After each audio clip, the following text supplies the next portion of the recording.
let's talk about that Snyder Cut, shall we? Oh man, oh man, oh man, it was that. Alright, so before we dive too deep into this, I want to give my overall opinion of not this Justice League, but the 2017 Justice League. It's not good. I think a lot of people can agree on. I mean, when it first came out, everyone was like saying, "Oh, it's not terrible. It's not good. I mean, it's not good, but it's not terrible." But that's probably because the bar was so low at that point for DC. So looking back on it now, everyone's like, "Oh, wow, that was a mess." So when this was announced, and everyone was really excited to see what this was gonna be, how good this could be, or if it's gonna how much it'll fix, because you know it's it's pretty much the director's cut, and usually a director's cut fixes a little bit, but not a lot.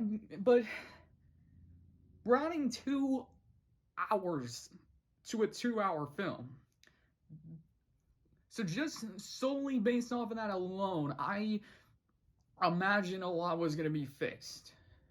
And for the most part, it is. And, I'll just say it, I really enjoyed this. I really, really enjoyed this 4-hour epic. Because to start, the story is about kind of the same, it's Batman bringing together these group of superheroes to form a league to defend the world from this threat. It's pretty much the overall gist of the movie, and obviously bringing back, throughout they have to protect the mother box, they bring back Superman, obviously all of that, so it follows pretty much the same bullet points as the movie did, but since you're adding 2 extra hours to it, oh boy, do those 2 extra hours help. But at the same time, they kind of mess with a few things, because it's a 4-hour film, and I'll say this though, and I think because it's the fact that we got the Justice League one, I much prefer a movie where scenes are a little too long versus a movie where scenes are a little too short. Because at least you have enough at least you surpass what would be enough for a scene, rather than being short of what is enough. And for most of these scenes in this movie, there are a lot of scenes where if they just trimmed up a few extra moments, it would be really good. It would be perfectly, in my opinion, it would be perfectly length. It would have a perfect length. You would get the right amount of time and pace for this. But they don't, because, well, it's a 4-hour film, and this is a director's cut, so he basically, you want everything. I mean, I don't know if this is everything that Snyder wanted, but from what we got, I definitely was. I don't think there were. I mean, yeah, there were definitely scenes where I'm like, they were good. No, there are a lot of great scenes in this film. I mean, there's not a lot of bad scenes in this film. Oh, I'm really off topic, right? I'm really not doing this good right now. Okay. When I watched this, I watched it in parts, because, that's kind of how they set this up. Even though you could theoretically sit down and watch this in a 4-hour go.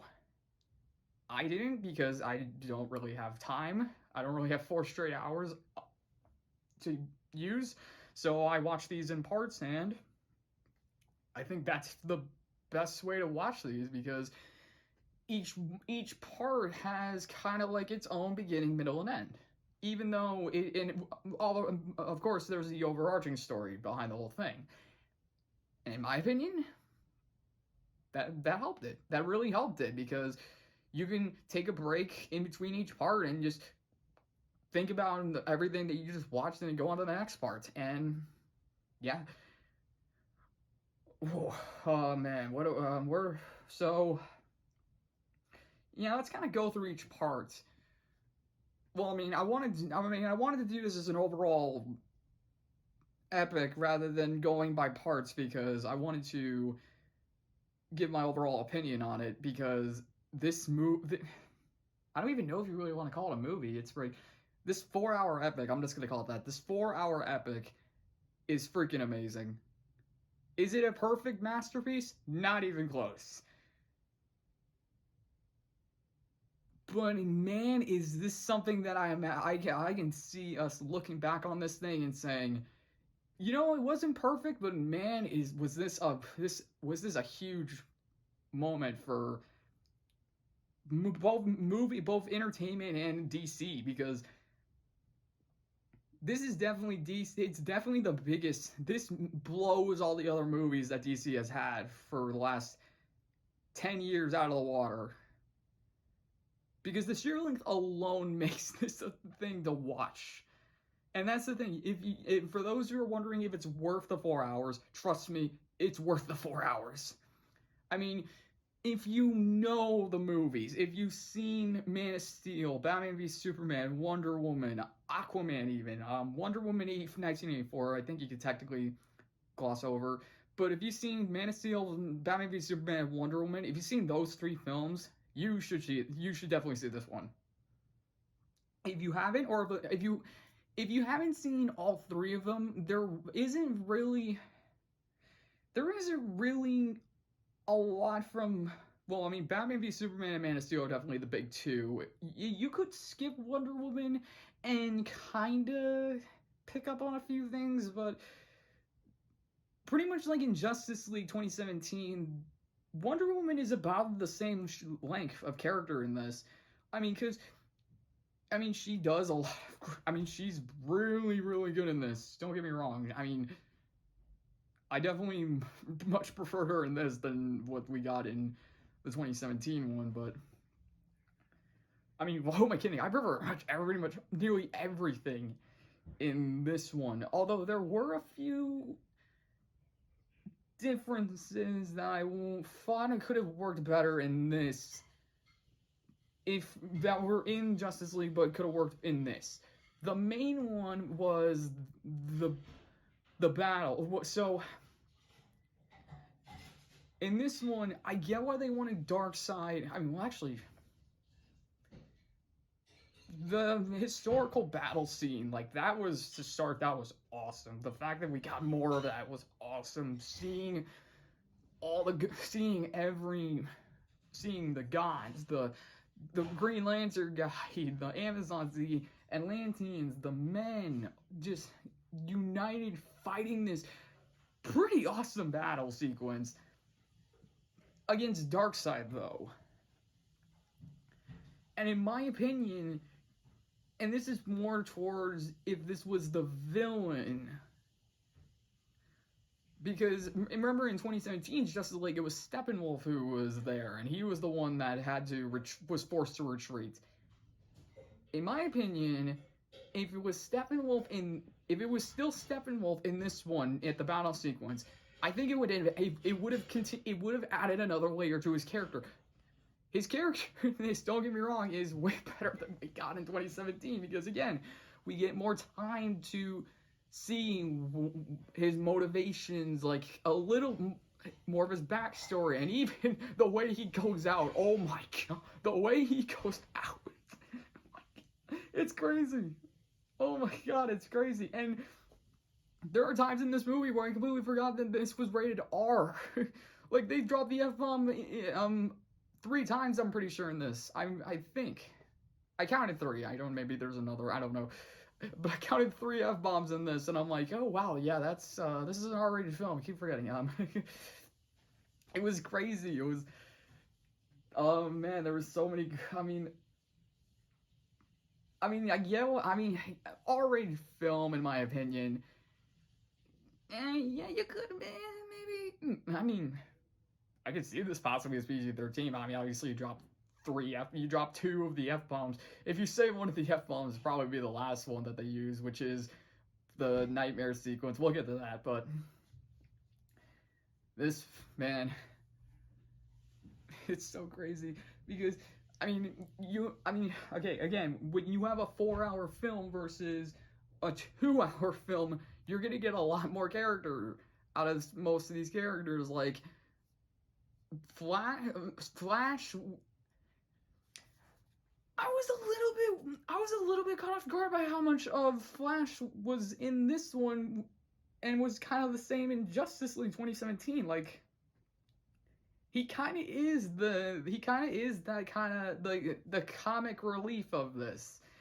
He doesn't have as many bad lines as he did in Justice League, but he still does have a few weird lines in this, like let's see, his line, when he sees the signal, he's like, "Oh, that's your that's your signal. That means we gotta go," like that. And then there's also the scene where Cyborg, they're on the roof with Commissioner Gordon, and then he's like, "Oh wow, they all just vanished. That's rude." Yeah, that one's in there. But for the most part, he has a pretty good character arc. But when we okay, Cyborg, holy crap, Cyborg. Huge redemption, in my opinion, for Cyborg. I mean, so much character, so much. You actually remember him.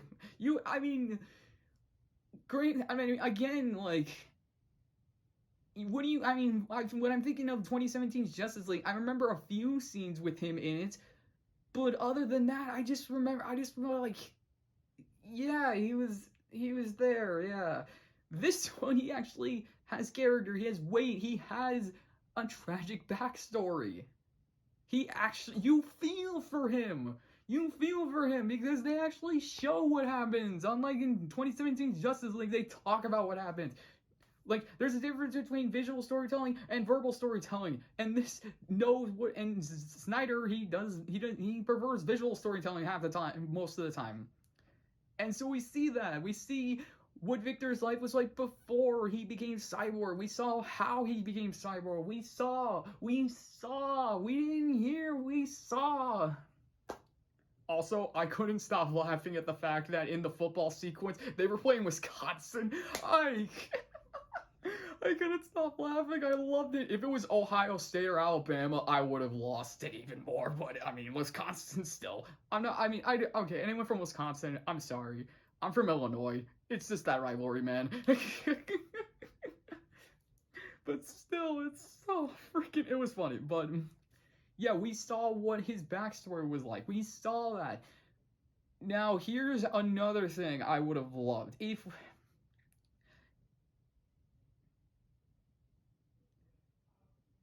2017's Justice League did something interesting with Cyborg. This one focused more on him knowing everything that he has pretty much right out of the gate.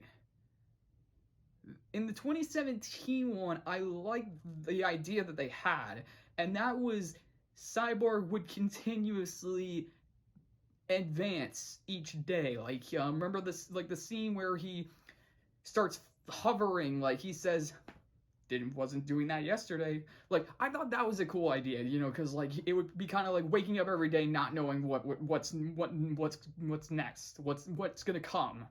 I thought that was a cool idea, but I get why they didn't do it here, because kind of want to establish his character, kind of like basically say you are basically the Grid. It's like you could launch all the nukes with a thought. You could control the economy. You can literally do anything. Technological. And man, does he. We see what he does with it. We see the good that he does. We see the scene with the homeless lady. Like, he gives her that money. That was an awesome scene. I can't believe that was cut. Like, there's so much in this that's cut from the original. Even if you could have just. It didn't have to be everything in the 2017 one. You could have had a few of these scenes and they would have worked. And I'm not trying to crap on Whedon. I mean, I imagine Warner Brothers was just in a panic mode when Snyder had to leave and because of obviously the family tragedy. And I imagine Warner Brothers was in panic mode and stuff. And obviously Whedon didn't start this movie from the ground up. He was given this Snyder cut, and he's basically told, okay, do stuff. Add stuff, do stuff. So, he was already working with something that shouldn't have been messed with. And, yeah. So, I mean, not trying to crap on Whedon, I'm just saying. But, man, there's just so much good stuff in this. I mean, there's a lot of good stuff, but there's also a lot of ridiculous stuff. I mean, come on. There's some moments in this film where I'm like, what is wrong? Yeah, there are a few bad moments. The scene where you have Flash saving Iris, and I'm pretty sure everyone knows what I'm talking about in that scene. It's just because if you know the Flash, if you know Flash, you know how big of a scene that is, and to have it be kind of interrupted by the fact that there is a hot dog flying by, and Flash's eyes go to that, and he just picks it up and puts it in his pocket. What the freaking heck? It's like, what? That's definitely a scene where I'm thinking you can cut that out, and it would still work when he comes out of Flash time. I don't know why I call it that. When he gets back into the pet shop and he's around the dogs and like he whips out the hot dog, you would still pick up on that because you'd be like, oh yeah, because he ran so fast out there, he picked it up after the hot dog cart got hit. It would still make the scene better. There's a few moments like that in the film where you feel like, okay, they're kind of adding too much, and yeah, there was, yeah. Ironically enough, there were a few moments where I felt like it was kind of rushed. Yeah, it's kind of ironic. Especially the part where they're talking about Superman. So it's the scene where, they're talking about the mother box, and, oh yeah, it also has my favorite line in the entire film, and it's because I don't know if it was an in-joke or just the fact that it's a 4-hour film, but Cyborg, they're talking about Cyborg's talking about the mother box, and he's like, and then Aquaman's like, so, and then Cyborg's like, Cyborg's like, it's a long story, and then Aquaman's like, well, where do you gotta be? I'm sorry, I mean, I don't know if that was intentional or not. Who knows, but I'm gonna stop laughing at him. I'm thinking, yeah, it's a long story, alright, we got a 4-hour film, and where else am I gonna be, right? And man. Oh man. But yeah, everything about this film, the fights were so much better. Like I said, the characters felt like characters. Everyone felt like character. Even Steppenwolf, he's better in this film, but I wouldn't say he's a better villain. He's a great villain. Because you still gotta, because he's still just a minion to this bigger thread, and it's like, at least Loki had his personality, and he also had a film to back him up on that. This one, we just have the backstory that we get from him, and like I said, if it was him that was in the ancient battle and he was the one that lost, that would add a little bit more, because it's like he's trying to redeem himself even more. But this one, it's still cool. It's still awesome to see. And just the way he goes out. Oh my god. Like, the scene, like, I cannot believe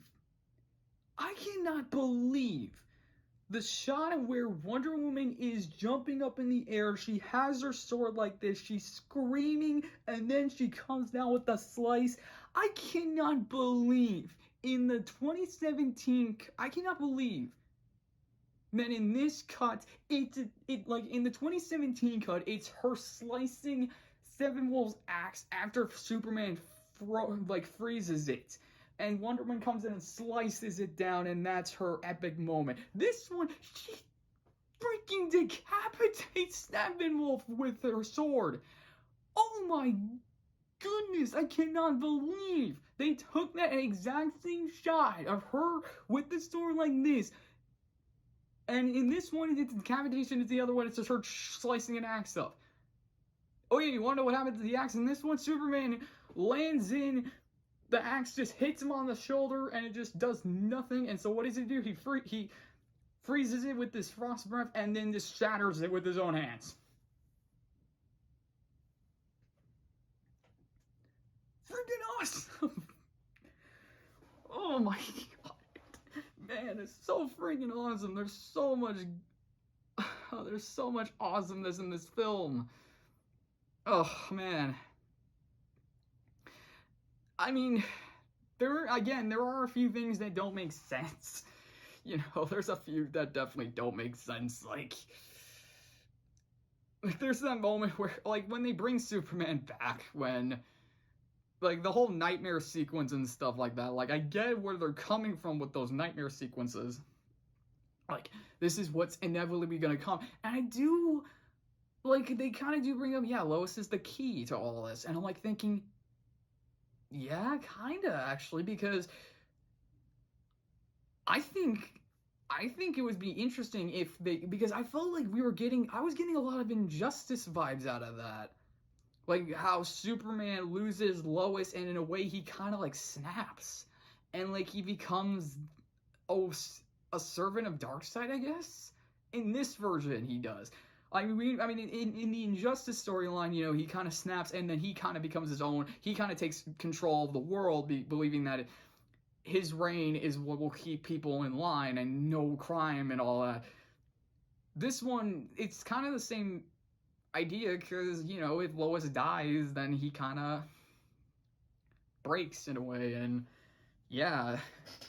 And just, I mean, Lois in this, she has a pretty solid character arc in this. Like, I mean, actually, it's kind of funny, because, like, I love how the fact that the day that she was finally gonna let go of Clark is the same day Clark comes back. That was just, it's like, yeah, totally. I mean, don't get me wrong, it was a cool moment. It was an interesting idea how in this one, they didn't have a point. They didn't think bringing him back would cause him to lose his memories of them, and they didn't have a backup plan for that. Although it kind of makes more sense in Justice League 2017, because if Batman, you know, Batman's the world's greatest detective, wouldn't he have a backup plan for that? This one, he really doesn't have a backup plan. But he's just like, so he's really just lucky that Lois showed up. Yeah, it's one of those things. But, oh man, so many cool moments, so many good moments, so many crazy moments. And all of them, the score in this, I might download the entire album. And I rarely say that about a film. Like, there's usually one or two, there's usually like a song or there or two that I don't fully hate, but I'm like, yeah, that's a cool song, but I don't know if I'm gonna download it. This one, I want to download them all, because they're just, in my opinion, they're all epic. Even like the opening one was like, okay, this is a weird one, but I mean, I get why it's there, but it's like, oh man, that was still an awesome score. Although at the same time, it's like, some of the score did kind of get repetitive. Like, every single time there was an Amazon, it would usually do the female choir in the background, like, I don't know if I'm doing it right, but, you know, like, we get that one, I mean, obviously we get the epic guitar, like, that was also cool. But, and yeah, there were a few moments where the score kind of, like, it was like, alright, that's interesting, but should I even talk about the fact that a character from Man of Steel and Batman v Superman is in this film, and he's freaking Martian? when freaking Martha Kent exits Lois's apartment and turns into freaking Martian Manhunter. Oh my god, I was I kid you not, I was lying here on my bed seeing that scene, and it's like, I want to say it's like around midnight on Thursday night. I sit down and I saw that scene. I literally got up and I walked out the door, and I walked out my door and I went into the bathroom and was like, what? Oh my god! Oh my god! It's pretty much at that moment where I'm like, yeah, I want to see more of this. And that's the first time I said that in these movies. I mean, well, actually, big lie. After seeing Wonder Woman, I definitely wanted to see more Aquaman and Shazam. Those were movies I definitely said, oh yeah, I want to see more. Joker, you can argue Joker could work off as just one film. Obviously, then when we have the Batman movie coming out as well, but man, this, just that moment, it was so cool. And it also, oh yeah, I think the one thing I really like about this Justice League film is that it feels like a Justice League film. Like, think of all the Justice League films that have come out. The group, you know, where they're all together, they're going through, they're fighting a threat, and they have to work together. Not all of it makes sense, but there are good moments, there are great moments. That's what this feels like. They're coming together, they're dealing with their problems. You see their parts of the world, you see their characters, you see not everything makes sense, but it's awesome. And that's what I really loved about this film, because it really felt like a Justice League film. And oh man, I'm sorry, I love this. This is awesome. Again, it's not perfect, it's not even close, but I think it's definitely one of DC's best, in my opinion. It's not, I mean, yeah, there's definitely a lot you can take and try and fix with it, but for what it is, for what it was, for what it is, and for what came before it, this is a really, really good film. And I think part of the reason, and another part of the reason, is because this isn't 2017, this is 2021. We've had more DC films come out since then. We've had more character development for some of these people, Aquaman and Wonder Woman being the main two. And I'll say this right now, if there was a Flash movie before this one, I mean, even before 2017, if they actually made a Flash movie and Aquaman movie before, well, actually, no, if they just made a Flash movie before this Justice League came out, that whole scene in the final chapter where he is going back in time to save literally the world, and you just have the thunderous music, you have him, the visual of him literally running so fast that he's rewinding time. Every snap he make is literally forming ground. If we had a Flash movie before this, and we established him as character, we got his backstory, we got all that, I think this movie, that would have probably been the greatest moment of the entire film. But because we haven't had the Flash film, and this is pretty much the first time we're introduced to the Flash, it's like, okay, that was an awesome moment, but why were we so focused on that? Because really, like, if we're really going off of who is the heart of the film, yeah, it's Cyborg.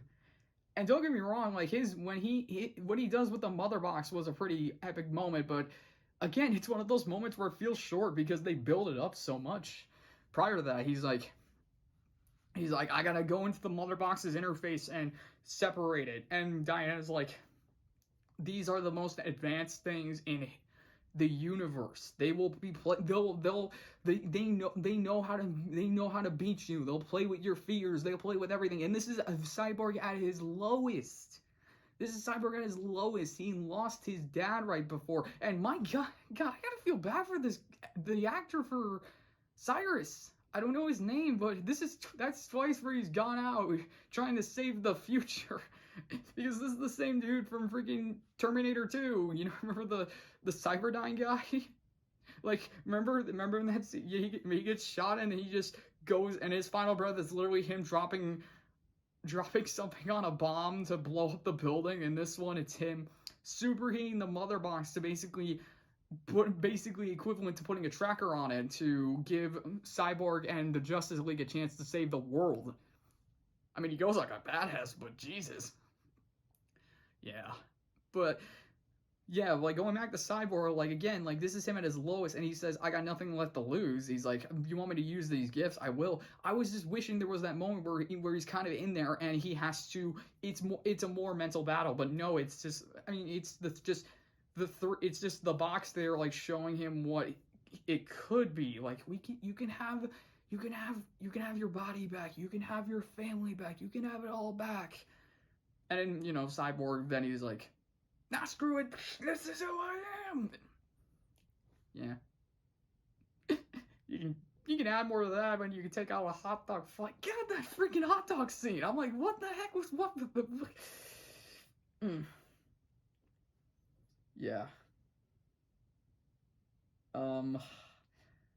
What else? Batman scenes were interesting. I liked how in this one, yeah, it was him focusing more on the regret. You know, because he said, I made a promise on his grave I would do this.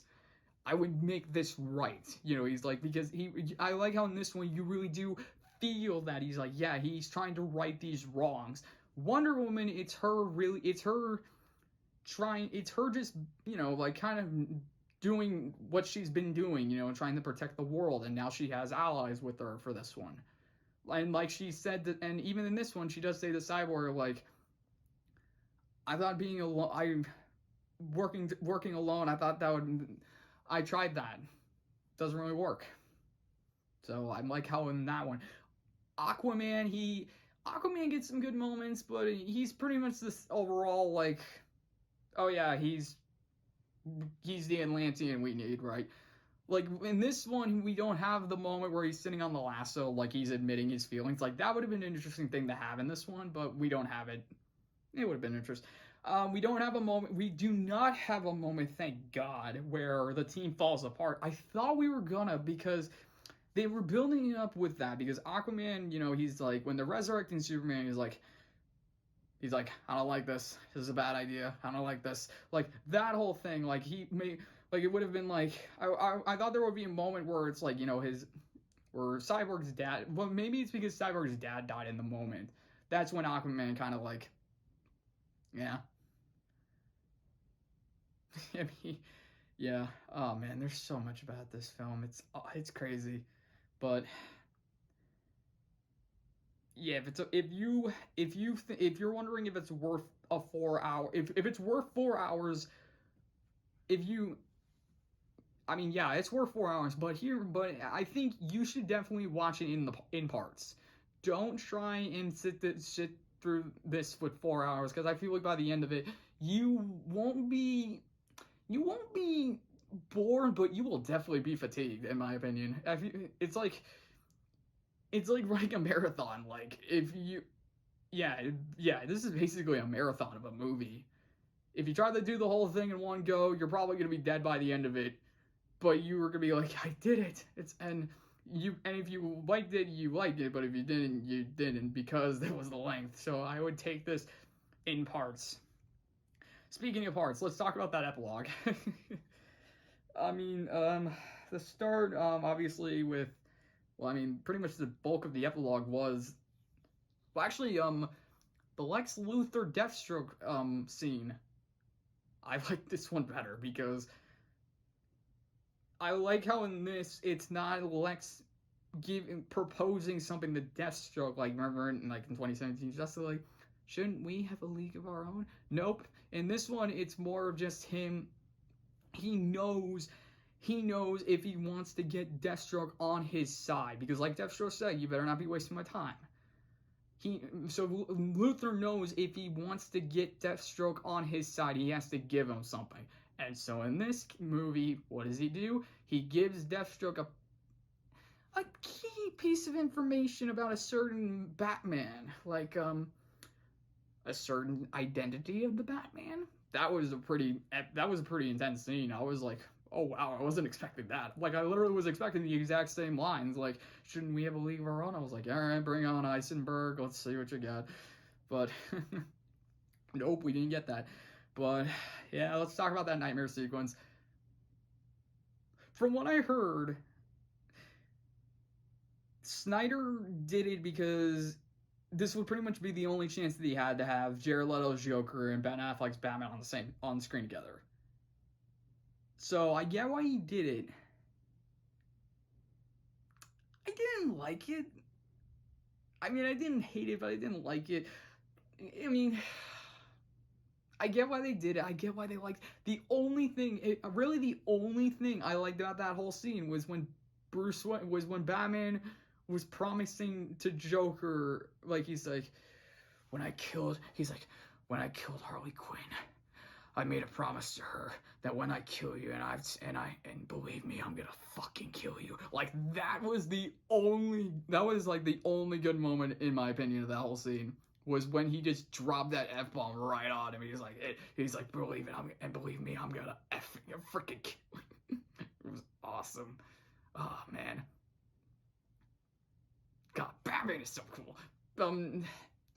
Jared Leto's Joker, he's an interesting Joker. All right. Yeah. Yeah, I definitely have no regrets watching this thing. I loved it. I thought it was awesome.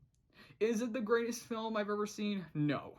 Is it something that I'm glad I saw? Yes. Is it something that I will watch again? Most likely.